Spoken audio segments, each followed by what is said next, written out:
Welcome to news alerts. వరద నీటితో జనం ఇబ్బంది పడుతుంటే విపక్ష నేత వచ్చి షో చేసి వెళ్లారని ముఖ్యమంత్రి చంద్రబాబు తప్పుపట్టారు. ఒకరికి కూడా ఆహార పొట్లం ఇవ్వలేదంటూ విపక్ష నేతలను ఉద్దేశించి వ్యాఖ్యానించారు. ఆపద సమయంలో కుట్రలు జరుగుతున్నాయని ఆవేదన వ్యక్తం చేశారు. ఇటీవల కొన్ని ఘటనలు అనుమానాస్పదంగా ఉన్నాయని గుర్తు చేశారు. జీతం తీసుకుంటున్నప్పుడు అధికారులకు బాధ్యత ఉండదా అంటూ కొందరి తీరును తప్పుపట్టారు. సరిగా పనిచేయకుండా కొంత ఇది చేసే అది కూడా నా నోటీస్కి వచ్చింది. I'm very clear, we are all here. ప్రజాధనాన్ని మనకు శాలరీస్ ఇస్తున్నారు, public tax payers money. We are here to do job. అంతేగాని ఇంకొక మాట ఎవరైనా మాట్లాడితే మాత్రం చాలా సీరియస్గా ఉంటుంది.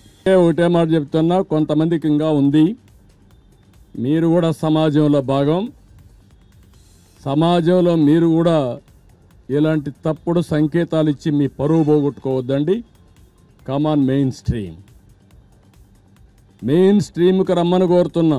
ప్రజాహితం కోసం పనిచేయమని కోరుతున్నా. చేయకపోతే వాళ్లే ఏ విధంగా ఎలిమినేట్ చేయాలో వాళ్లే ప్రజలే ఎలిమినేట్ చేసుకునే పరిస్థితి వస్తుంది. అన్నింటికంటే ముఖ్యంగా ప్రజలు ఆలోచించాలి. ఏంటంటే నిన్న వచ్చి 5 నిమిషాలు వచ్చి షో చేసి ఒక్క వ్యక్తికి ఒక పాకెట్ భోజనం ఇచ్చారండి, ఒక వ్యక్తిని పరామర్శించారండి, ఒక వ్యక్తిని సపోర్ట్ చేయడిగా చేశారండి. ఏంటి ఇవన్నీ? వికృతమైన చేష్టలు, పనికిరాని చేష్టలు. ఎవరు చేయరు ఇవన్నీ. అందుకే నేను చెప్పాను, ఎస్కోబార్ అని ఇదే మరి చేసేవాడు. ఏది చేసిన ఇదే మరిగా.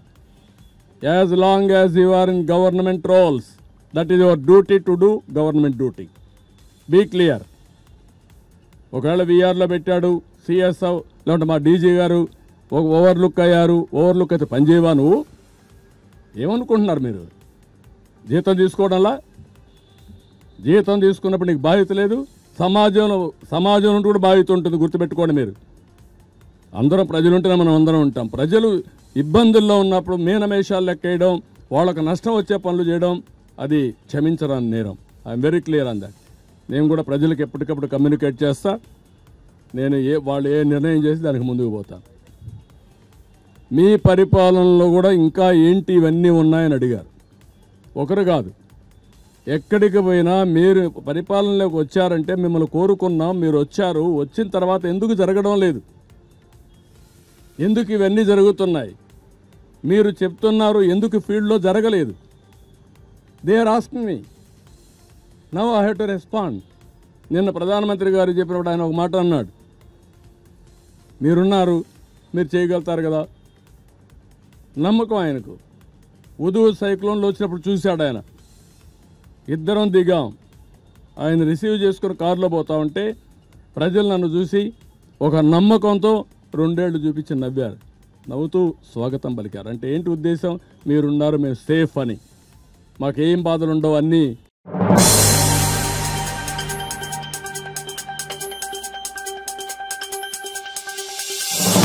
గతంలో ఎన్నడూ లేనంతగా విజయవాడ వరద గుప్పట్లో చిక్కుకోవడంపై మంత్రి పయ్యావుల కేశవ్ స్పందించారు. విజయవాడను 3 మార్గాల్లో వరద నీరు చుట్టుముట్టిందని వెల్లడించారు. కృష్ణానదితో పాటు బుడమేరు, మున్నేరు నుంచి ఒకేసారి వరద నీరు వచ్చిందని వివరించారు. అందువల్లే నగరంలో ఎక్కువ ప్రాంతాలు ముంపునకు గురయ్యారని పేర్కొన్నారు. కాగా జనజీవనం సాధారణ స్థితికి వచ్చే వరకు తమ ప్రభుత్వం విశ్రమించదని పయ్యావుల స్పష్టం చేశారు. విద్యుత్ కొరత ఎక్కడా లేదని, వరద ప్రాంతాల్లో ప్రమాదం ఉందని భావిస్తేనే విద్యుత్ కోతలు ఉంటాయని తెలిపారు. 6 లక్షలు దాటి ఇవ్వడానికి కూడా మొత్తం యంత్రాంగం ప్యాకెట్లు చేసి రెడీగా పెట్టారు. డిస్ట్రిబ్యూషన్ స్టార్ట్ చేస్తాం. వాటర్ది సప్లై కొంచెం స్లో అయింది. మ్యాక్సిమం ప్రతి ఇంటికి కూడా వాటర్ సప్లైని పెంచడానికి ముఖ్యమంత్రి గారు క్షేత్రస్థాయి నుంచి ఆదేశాలు ఇచ్చారు. వాటర్ బాటిల్స్ అందుబాటులో అన్ని జిల్లాల్లో ఉన్నటువంటి వాటర్ బాటిల్స్ లక్షల సంఖ్యలో తెప్పిస్తున్నాం. వాటర్ ప్యాకెట్లు తెప్పించడం జరుగుతుంది. దాంతోపాటు ట్యాంకర్లను కూడా ఇతర అవసరాల కోసం ఉపయోగించడానికి వాటర్ ట్యాంకర్లను కూడా రంగంలోకి దించడం జరుగుతుంది.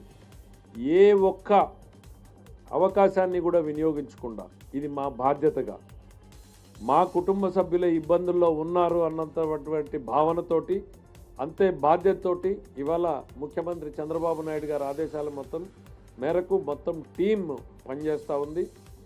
ఎస్, మొదటి రోజు పరిస్థితిని అంచనా వేయడము, దానికి అధిగమించి మేము అందుకోవడానికి కొద్ది గంటల సమయం పట్టినా ఇవాళ కాన్ఫిడెన్స్తో చెప్పగలుగుతున్నాం.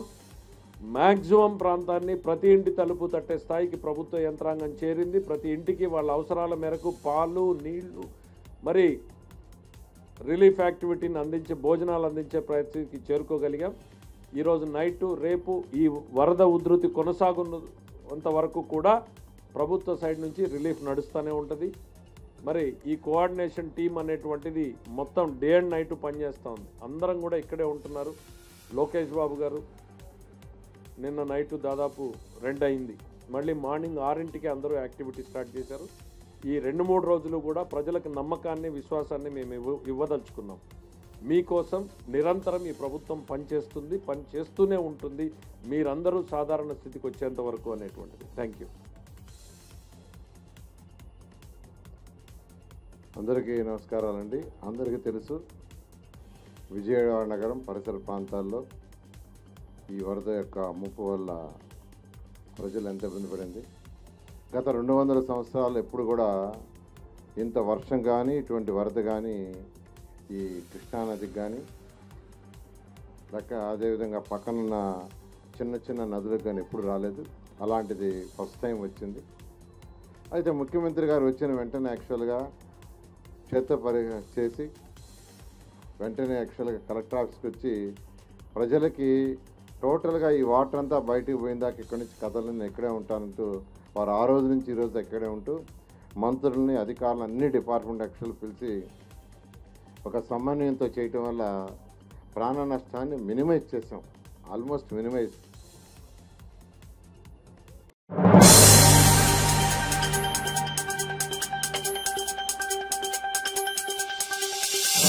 విజయవాడ వరదలపై డిప్యూటీ సీఎం పవన్ కళ్యాణ్ సమీక్ష నిర్వహించారు. ఈ సమావేశంలో రాష్ట్ర హోంమంత్రి అనిత కూడా పాల్గొన్నారు. ఈ సందర్భంగా పవన్ కళ్యాణ్ మాట్లాడుతూ గత ప్రభుత్వం తీరు వల్లే ఇప్పుడు ఈ వరదలు, ఇబ్బందులు వచ్చాయని అన్నారు. దేవుడు దయ వల్ల పెద్ద ప్రమాదం తప్పిందని అన్నారు. ఇంకో 12,000 క్యూసెక్ల వరద వచ్చి ఉంటే ఊహించనంత ప్రమాదం జరిగి ఉండేదని అభిప్రాయపడ్డారు. తెలంగాణలోనూ భారీ వర్షాలు పడటం, అక్కడి నుంచి నీరు ఏపీ వైపుకు రావడం వల్ల వరద పరిస్థితులు తలెత్తాయని పవన్ వివరించారు. విజయవాడ ఇంత తీవ్రంగా నష్టపోవడానికి కారణం గత ప్రభుత్వం తగిన చర్యలు తీసుకోకపోవడమేనని అన్నారు. ఉమ్మడి కృష్ణా జిల్లాని చాలా ఇబ్బందికరమైన పరిస్థితుల్లోకి ఏర్పడింది. ప్రభుత్వం వచ్చి 3 నెలల కాలంలోనే ఇంత హిస్టారికల్ ఎఫర్ట్స్ పెట్టాం అందరం. గౌరవ ముఖ్యమంత్రి గారు కూడా చాలా వ్యయప్రయాసాలతోటి సహాయక రెస్క్యూ ఎఫర్ట్స్ అన్ని చేపడతా ఉన్నారు. నేను నా తరపు నుంచి పంచాయతీరాజ్ డిపార్ట్మెంట్ తోటి ఎప్పటికప్పుడు సమీక్షలు చేస్తా ఉన్నాను. లాస్ట్ 2 days నుంచి. ముందస్తుగా అందరూ అనుకున్నట్టుగానే ఇది వర్షం ఎక్కువైంది, తను వచ్చి సహజ వరద అనుకున్నా. ఆ తర్వాత రికార్డ్ బ్రేక్లో అసలు ఎవరు ఊహించిన విధంగా గత 50 ఏళ్లలో ఎప్పుడు రానంతగా వరద నీరు చేరటం, ముఖ్యంగా తెలంగాణ నుంచి అక్కడ పడ్డ వర్షాలు, అక్కడ వాగులు ఇవన్నీ వచ్చి ఫైనల్లీ కన్వర్జింగ్ పాయింట్ బుడిమే మన వైపు రావటం, దానికి మనం విపరీతంగా నష్టపోవడం. అలాగే ముఖ్యంగా విజయవాడ ఎందుకు ఇంత గురైందని చూస్తే ఇది ఇంత అవుట్లెట్ తీసుకోకపోవటం. బేసిక్గా గత ప్రభుత్వం చేసి ఉండాల్సింది ఇవన్నీ కొంచెం దృష్టి పెట్టుండాల్సింది, వాళ్ళు పెట్టలేకపోయారు. సో వాళ్ళు చేయలేకపోయినా కానీ భవిష్యత్తులో ఈ రోజున ఈ సహాయ కార్యక్రమాలతో పాటు భవిష్యత్తులో ఇలాంటి ఇంత అకస్మాత్తుగా ఇలా వచ్చి మనం ప్రజలు ఇంత నష్టపోకుండా ఉండాలంటే ఏం చేయాలి? ఖచ్చితంగా ఈ వరద నీరు తగ్గగానే, రిసీడ్ అవ్వగానే దీని మీద ప్రాపర్ ప్లానింగ్ తోటి ఈ వరద నీరు వెంటనే దీని అవుట్లెట్ కాలంలో ఉండేలాగా దాని మీద ఈ ఫ్లడ్ కెనాల్స్ని ఎలా ఏర్పాటు చేయాలనేది గౌరవ ముఖ్యమంత్రి గారితో కూడా దీన్ని చర్చిస్తారు. ఇందాక కూడా మాట్లాడుతూ ఉంటే ఇన్ఫర్మేషన్ ఏమంటే బుడమేరుకు సంబంధించి కొంత గత ప్రభుత్వం కంప్లీట్గా విస్మరించింది ఈ ప్రాజెక్ట్స్ని. చాలా ఇప్పుడు మీరు చూస్తే మొన్న వాళ్ళ ప్రభుత్వం ఉన్నప్పుడు కూడా ఈ మన అన్నమయ్య ప్రాంతానికి పింఛా డ్యామ్ కూడా సరిగ్గా మెయింటెనెన్స్ చేయలేక నష్టపోయారు. ఒకటి కెపాసిటీకి మించి వరదలు వచ్చినాయి. ఒక్క ఆంధ్రప్రదేశ్ సంబంధించి మన తెలంగాణ నుంచి పడ్డ వర్షం కానీ అవన్నీ కూడా ఇది ఆంధ్రప్రదేశ్కి ఒక ముంపుగా ఏర్పడ్డాయి. దాని తోడు ఈ అవుట్లెట్స్ లేవు, ఫ్లడ్ కెనాల్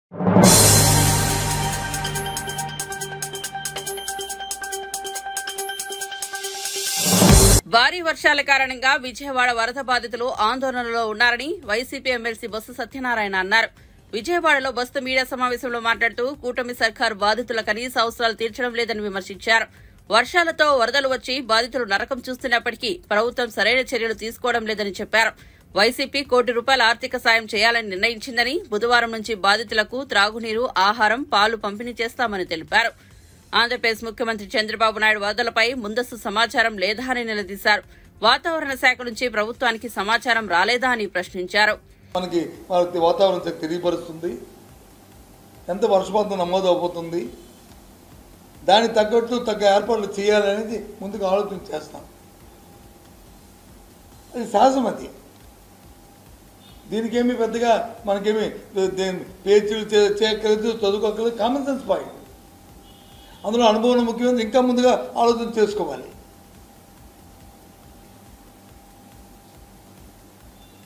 ఫ్లడ్ వస్తున్నప్పుడు ఇవాళ ఒక్కసారే కాదు, 11,40,000 క్యూసెక్ రావడం వచ్చి మరోసారి కాదు. ఇది ఇంతకుముందు 11 లక్షల క్యూసెక్ వరకు వచ్చిన నేపథ్యం ఉంది 2009లో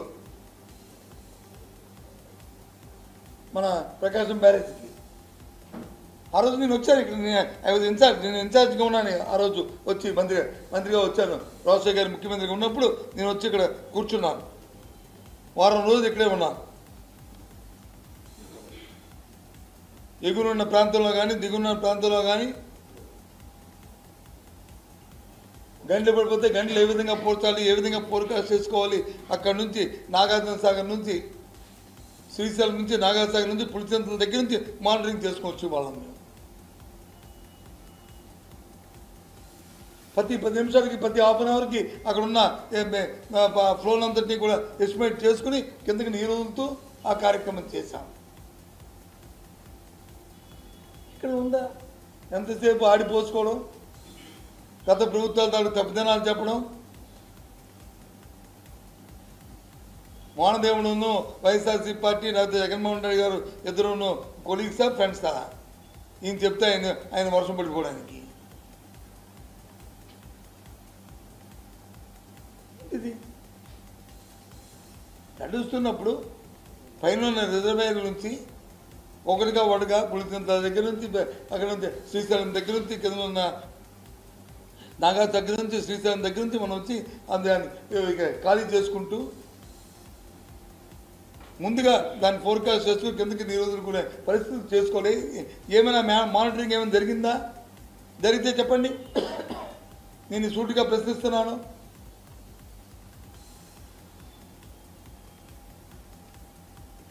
ఎందుకు మేనేజ్మెంట్ చేయలేపారు? ఏమైంది మీ ఆలోచన? ఏమైంది మీద ఉన్న అధికార యంత్రాంగం ఏ ఆలోచన చేసింది?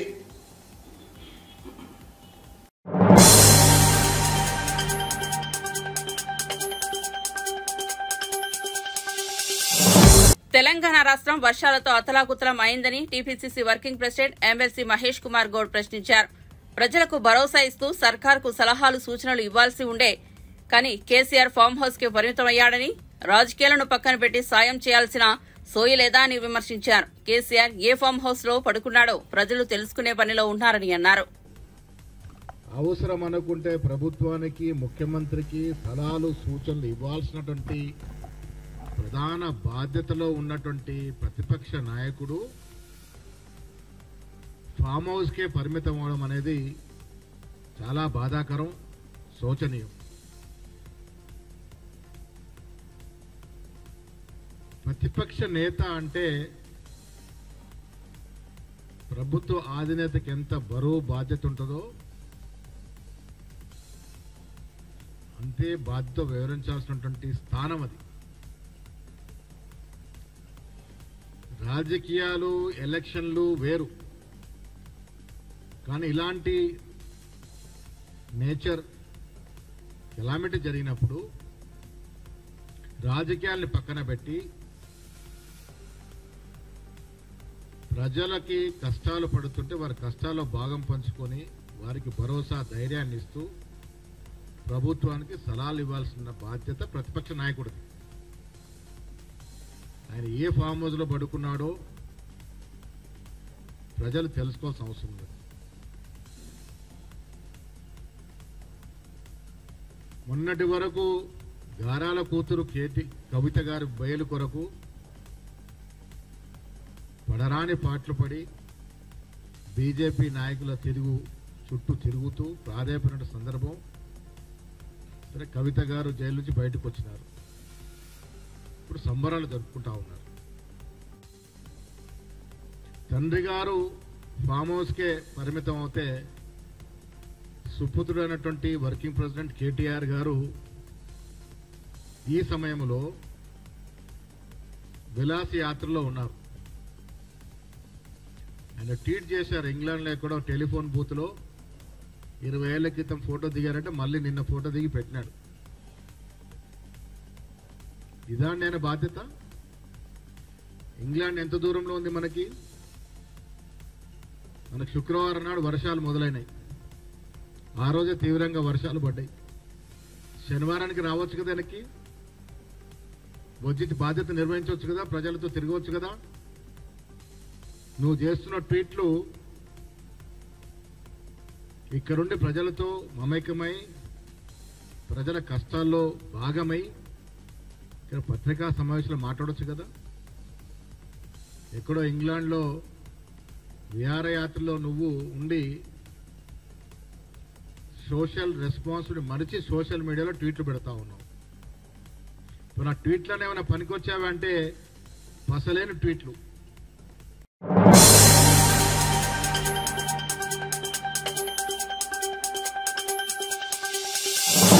వరద బాధితులను ప్రమాద పరిస్థితుల నుంచి బయటపడేసేందుకు ముఖ్యమంత్రి నారా చంద్రబాబు నాయుడు ఎంతో శ్రమిస్తున్నారని రాష్ట గృహ నిర్మాణ, సమాచార, పౌర సంబంధాల శాఖల మంత్రి కొలుసు పార్థసారథి అన్నారు. ముఖ్యమంత్రి ఆదేశాల మేరకు విజయవాడలోని ముంపు ప్రాంతాల్లో పర్యటించిన ఆయన సహాయక చర్యలను, బాధితులకు సాయం అందిస్తున్న తీరును పర్యవేక్షించారు. ఈ సందర్భంగా మంత్రి పార్థసారథి మాట్లాడుతూ ఎగువన క్యాచ్మెంట్ ఏరియాలో వర్షం భారీగా పడి దిగువనున్న విజయవాడకు రావడంతో సింగ్ నగర్ ప్రాంతం బుడమేరు వరద ముంపునకు గురైందన్నారు. ప్రభుత్వం ఎక్కడికెక్కడ బాధితులను ఆదుకునేందుకు కృషి చేస్తోందన్నారు. చూస్తా ఉన్నాం, వారందరూ కూడా భయభ్రాంతులకు గురయ్యే పరిస్థితులుంటే స్వయంగా ముఖ్యమంత్రి గారే ఎవరు వెళ్ళలేని పరిస్థితుల్లో ఉన్న చోట్ల కూడా అక్కడికి స్వయంగా వెళ్ళి వాళ్ళందరికీ కూడా భరోసా కల్పించి వాళ్ళందరికీ కూడా సహాయ కార్యక్రమాలు నిర్వహించిన విషయం అందరికీ తెలిసిందే. మరి ఈరోజు ప్రభుత్వం దాదాపు 7,20,000 ఫుడ్ ప్యాకెట్స్ని నేరుగా ప్రతి ఇంటికి కూడా అందించాలనే లక్ష్యంతో పార్టీ యంత్రాంగాన్ని, ప్రభుత్వ యంత్రాంగాన్ని వార్డుల్లో, ముంపు ప్రాంతాల్లో పర్యటింపచేసి అందించిన విషయాన్ని మీ దృష్టికి తీసుకొస్తా ఉన్నాను. మరి అదేవిధంగా త్రాగునీరు కూడా ప్రతి ఇంటికి, ఎందుకంటే దాదాపు 2-3 రోజుల నుంచి ఎవరు కూడా ఇళ్లలో నుంచి బయటికి రాలేని పరిస్థితి, మరి వాటర్ కనెక్షన్ కూడా ఆగిపోయిన పరిస్థితి, కొన్ని చోట్ల విద్యుత్ సమస్య ఉన్నా కూడా వాటన్నిటినీ కూడా మళ్ళీ చేయటం, మళ్ళీ కనెక్షన్ ఇప్పించడం, ఇవన్నీ కూడా చేయడం జరిగింది. అందుకని మంచినీళ్ళు కూడా ఇవ్వటం జరిగింది. మరి ఎక్కడ ఎప్పుడూ లేని విధంగా దాదాపు 30-40 డ్రోన్స్ని వినియోగించి, డ్రోన్స్ ద్వారా మనకి తెలియని పరిస్థితుల్లో కూడా ప్రాంతాలకు కూడా డ్రోన్స్ని పంపించి అక్కడ జరిగిన నష్టాన్ని, అక్కడున్న పరిస్థితులను ఎస్టిమేట్ వేసుకుంటూ వారికి సహాయ కార్యక్రమాలు ఏ విధంగా చేయాలనేది ప్రభుత్వం పనిచేస్తూ ఉంది. అంతేకాకుండా 55 టన్నుల ఆహార పదార్థాలు కానివ్వండి, త్రాగునీరు కానివ్వండి, 6 హెలికాప్టర్ల ద్వారా మరి ఎక్కడికైతే వాహనాలు, బోట్స్ చేరుకోలేవో ఆ ప్రాంతాలకి ఫుడ్ని కూడా తరలించిన విషయాన్ని మీ దృష్టికి తీసుకొస్తా ఉన్నాను నేను. మరి డ్రోన్స్ ద్వారా, ఎందుకంటే 3 రోజుల నుంచి ఇళ్లలో నుంచి బయటికి రాలేకుండా, అదేవిధంగా ఈ వాటర్ ఏదైతే ఉందో కంటామినేటెడ్ వాటర్ ఇళ్ళ చుట్టూతా ఉండటం మూలంగా జ్వరాలు ప్రబలే పరిస్థితి ఉంటుంది. కాబట్టి మరి ఈ డ్రోన్స్ ద్వారా మెడిసిన్స్ కూడా ఏర్పాటు చేయడం జరిగింది. అన్ని చోట్ల క్యాంపులు కూడా మరి ఏర్పాటు చేయడం జరిగింది. ఎన్టీఆర్ జిల్లాలో 70 పునరావాస కేంద్రాల్లో 15,000 మందికి అక్కడ అకామిడేషన్ ఏర్పాటు చేసి వాళ్ళందరికీ కూడా అన్ని సౌకర్యాలు కూడా మరి ఏర్పాటు జరిగిందని చెప్పేసి నేను మనవి చేస్తాను. మరి గతంలో ఎన్నడూ లేని విధంగా ప్రకాశం బ్యారేజ్ దగ్గర 11,37,000 క్యూసెక్ల వరద రావటం అనేది నిజంగా చాలా భయంకరమైన పరిస్థితి. దాని నుంచి కూడా ఇటువంటి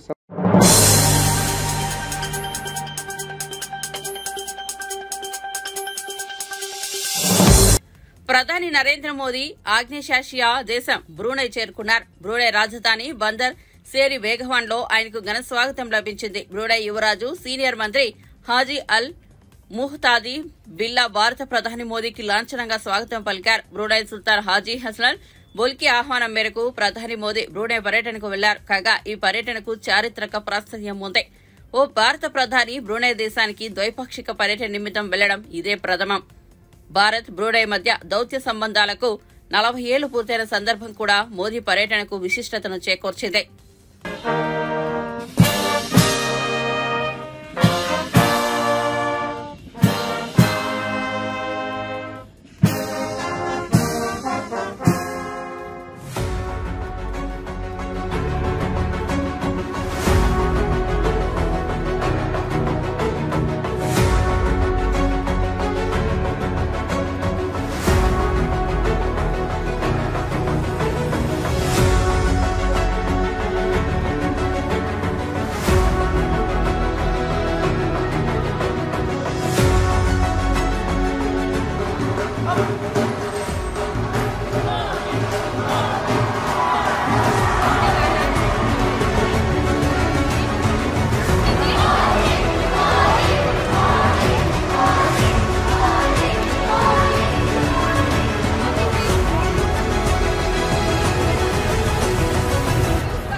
మరో 2 రోజుల్లో ప్రారంభం కానున్న దులీప్ ట్రోఫీ కోసం క్రికెటర్లు అనంతపురం చేరుకున్నారు. అనంతపురం స్టేడియంలో క్రికెటర్లు రుతురాజ్ గైక్వాడ్, సుదర్శన్, రజత్ పఠీదార్, అభిషేక్ ఫోరెల్, ఇంద్రజిత్, షోకిన్, సుధార్, గౌరవ్, వైశక్ విజయ్ కుమార్, కాంబోజ్, హిమాన్షు చౌహాన్, మయాంక్ మార్కండే, జుయాల్, సందీప్ వారియర్ ప్రాక్టీస్ ప్రారంభించారు. ఈ జట్టులో సూర్యకుమార్ యాదవ్ మినహా అందరూ వచ్చినట్లు మీడియా కోఆర్డినేటర్ తెలిపారు.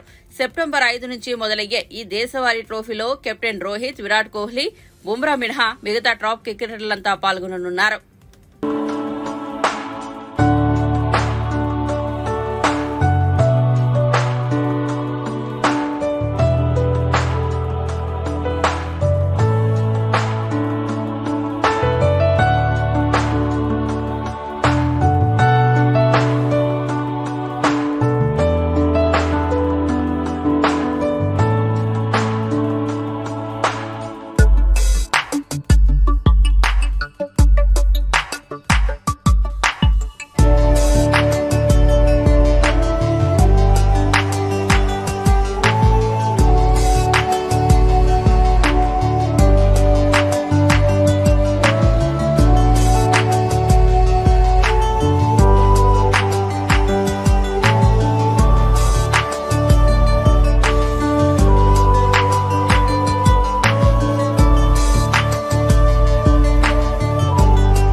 భారీ వర్షాలు మిగిల్చిన విలయం నుంచి ప్రజలను ఆదుకోవడమే సంకల్పంగా ముందుకు సాగుతున్నారు ముఖ్యమంత్రి చంద్రబాబు.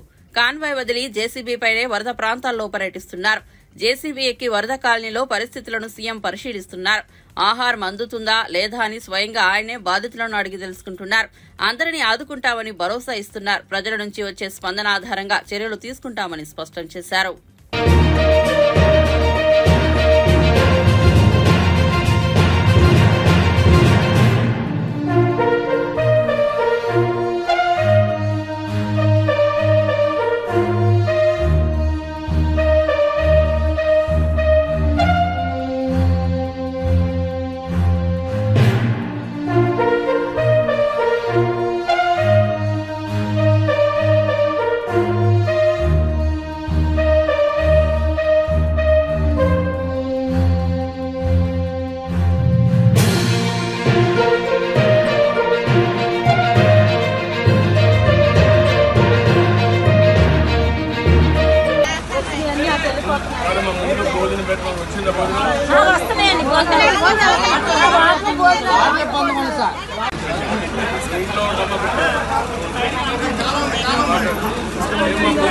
కరెంట్ ఇవ్వడం లేదు. ఇది తగ్గంగానే నీళ్లు ఇస్తాడు, కరెంట్ ఇస్తాడు. మంచినీళ్ళు ఇప్పుడే పంపిస్తా. మీ ఇంట్లన్నీ కూడా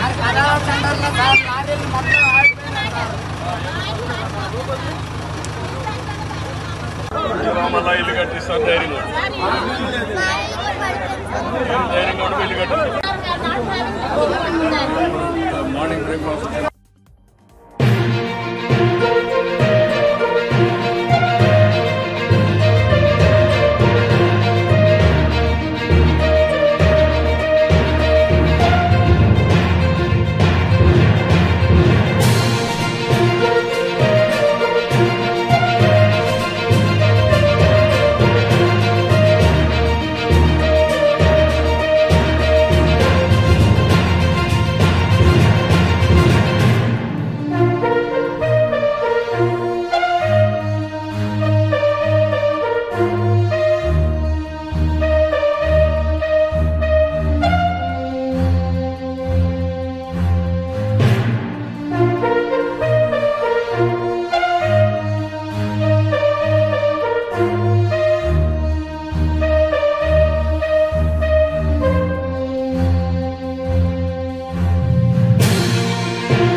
విజయవాడ విజయదుర్గనగర్ లో బుడమేరు కరకట్టకు గండిపడింది. బుడమేరు ఏలూరు కాలువకు మధ్య ఈ గండిపడింది. మరోవైపు విజయదుర్గనగర్ లోని రైలు వంతెన కింద నుంచి బుడమేరు ప్రవాహ ఉధృతి కొనసాగుతోంది. ఈ రైలు వంతెనపై నుంచి మచిలీపట్నం విజయవాడ రైళ్ల రాకపోకలు సాగిస్తాయి. వరద ప్రవాహానికి వంతెన కింద మట్టి కొట్టుపోతూ ప్రమాదకరంగా ఉందని స్థానికులు ఆందోళన వ్యక్తం చేస్తున్నారు.